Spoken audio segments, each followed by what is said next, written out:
we can help with the crafting of that strategy. Like how do you dip your toes into this new lake? Absolutely. I think that and I really do, I like the human element aspect of that.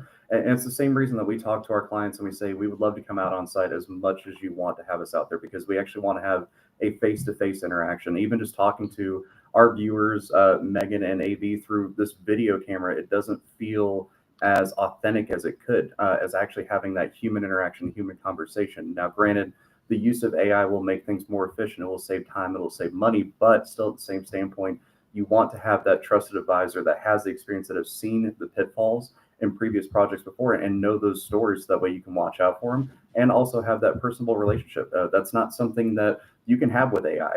AI is not going to understand every single pain point that you have and all the stress that you're dealing with on a day-to-day basis. So I think that that human touch element's a very, very important part, and that's why we go out to those conferences. We could have a little chat bot you can ask Avero questions, just go type up on the board. It's going to feel very cold, not very connected, but actually coming and seeing us face to face and having a conversation with us in person, I think is very impactful. Look, Absolutely. I've always maintained that our clients don't buy deliverables. They don't buy requirements, definitions. They don't buy process maps. They don't buy RFPs from us.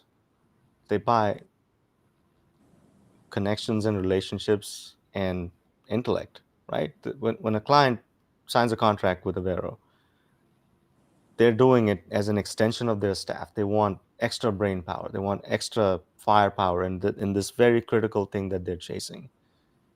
So now with AI, and I think we should move on from this after this point, is the work's gonna get done. If you're a smart consulting team, the deliverables will get done with the human in the loop, but the onus and the real magic will happen with people to people, trying to figure out how to solve really critical problems.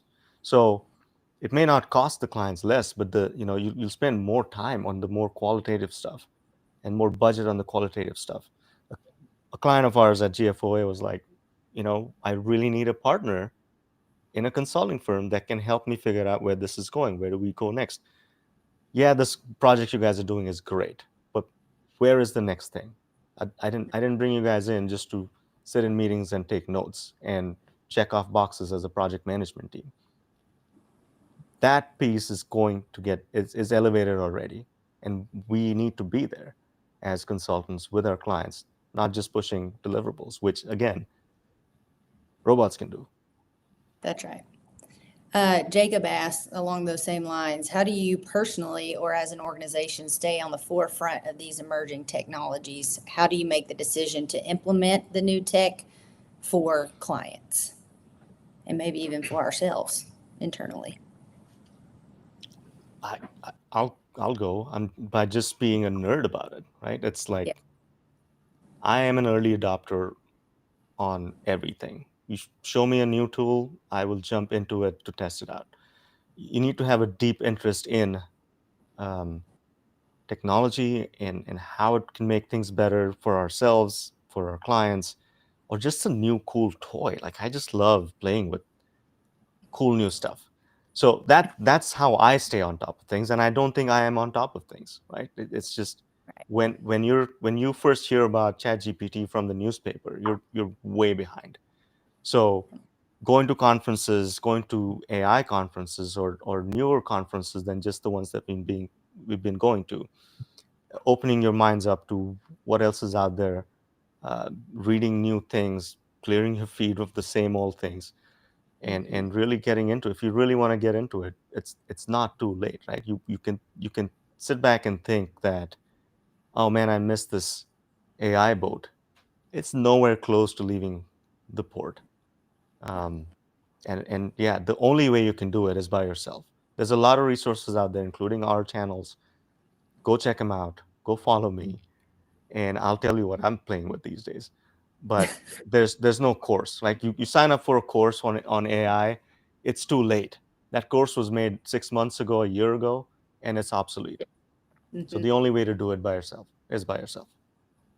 Jacob, I think what motivates me is our clients, right? I don't want them getting left behind, and I want them to modernize, right? And when they do modernize, there's all these lives that they touch, and so I think that's my motivation to want to stay on the forefront of what's happening. Our founder and CEO does a really good job in pouring into me as well, and so he motivates me to be more lazy, as he tells me to. I'm just kidding. He motivates me to want to know more. So that's my answer. Dave, do you have an answer?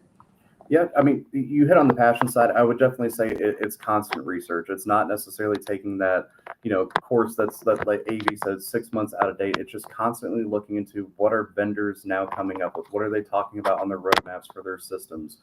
Looking at, newsletters it's constant sources of research to make sure that we are informed. So that way, if a client comes to us, say, hey, what have you seen out of this vendor? Well, they've got this coming up.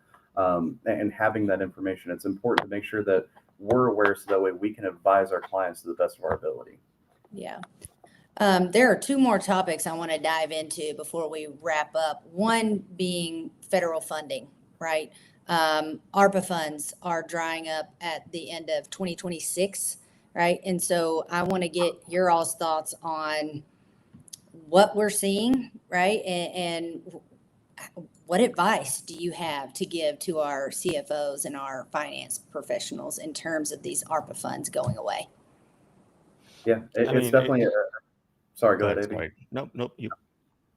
It's a constant changing environment right now is what we're dealing with. I've seen things in the news where maybe some funding was removed due to something passing in law.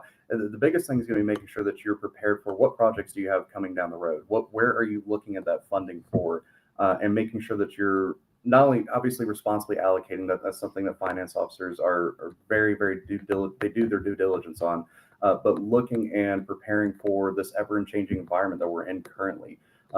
Even talking to clients who are looking to acquire new hardware, there's possible ramifications from tariffs that might be coming down the road. So these hardware vendors are having to account for those, and it's inflating those prices. So doing the best that you can with that research to make sure that you can prepare for what is the worst case scenario for funding this project.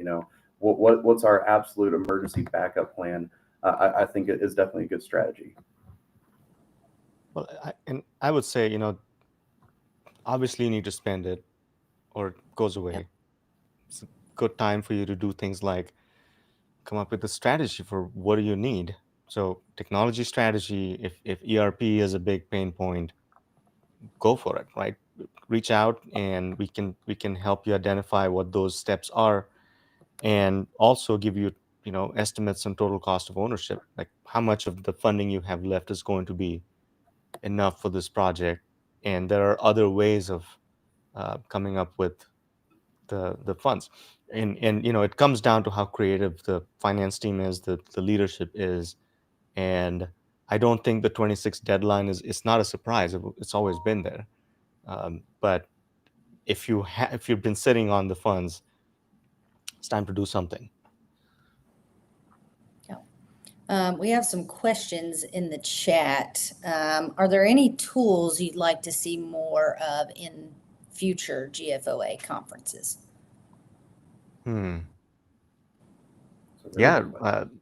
really anything that makes our lives or the clients' lives better Mm-hmm. is exciting for us, right? It's really good to see new players emerge, no matter what tools they're presenting, because it again, competition is good for the market. And I think more standalone AI tools that are plug and play will be interesting to see. The problem with standalone tools is, where do you begin, right? We saw a lot of payment processors Yes. in the vendor hall, lots of payment processing. Uh, but major vendors have their own payment processing systems or preferred partners. So how do you get a toehold into a large organization that already has a great payment processing system? So specific tools will reveal themselves. I don't have any specific ideas. What about you, David? I think just a constant look at not only ourselves but also vendors, how are they approaching the constant issues that people are having. So, and for folks that watched our live stream last week, we had our ERP confessional wall up at GFOA, and a lot of those confessions were things that we've heard, time and time again. Every single organization is different, every single project is different, but a lot of times some of the problems can intersect each other. So those are common issues, and just seeing, how are we, not only as consultants but as vendors, going to help solve those issues. I can't say that there's going to be a specific point in software I could sit here and say, AI. We've talked about that a lot for this live stream, but I want to see, how are we doing more pointed approach at fixing those common pain points for people. Yeah. I'm going to take a different approach to answer Mason's question, because, you guys, I lead business development. So my job is to make as many connections as possible. GFOA does a very good job with their attendee app, right? But what I'd like to see is more of like a forum where people could come on and talk about what they're dealing with in that moment, right? Something like a feed or a LinkedIn feed. We attended one conference, AV, I don't know, years ago, where this was great. It was embedded in the app. We could chat. We could say, "Hey, we just heard this," or "Hey, so and so is dealing with this," or "I just attended this session," or "We're all going to this spot. Let's all meet up."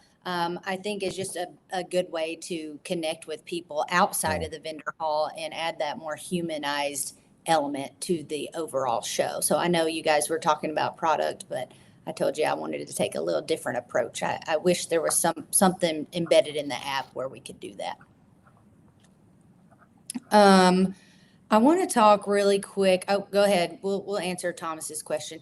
As AI technology continues to further develop, do you think there will be a higher reliance on soft skills as opposed to hard skills?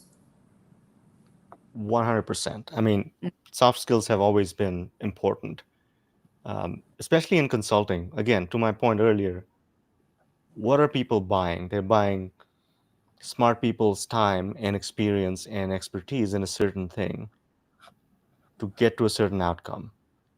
And the tools have always been around, right? I think before consultants used Microsoft Word, they used typewriters.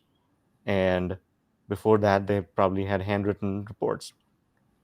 And now we have AI-enabled stuff. So it's up to you to determine what flavor of consultant you're going to be. And yes, human element, soft skills, communication, planning, risk management, all of those things are critically important as AI and technology are become more developed, more advanced. It's not going to replace those very critical skills.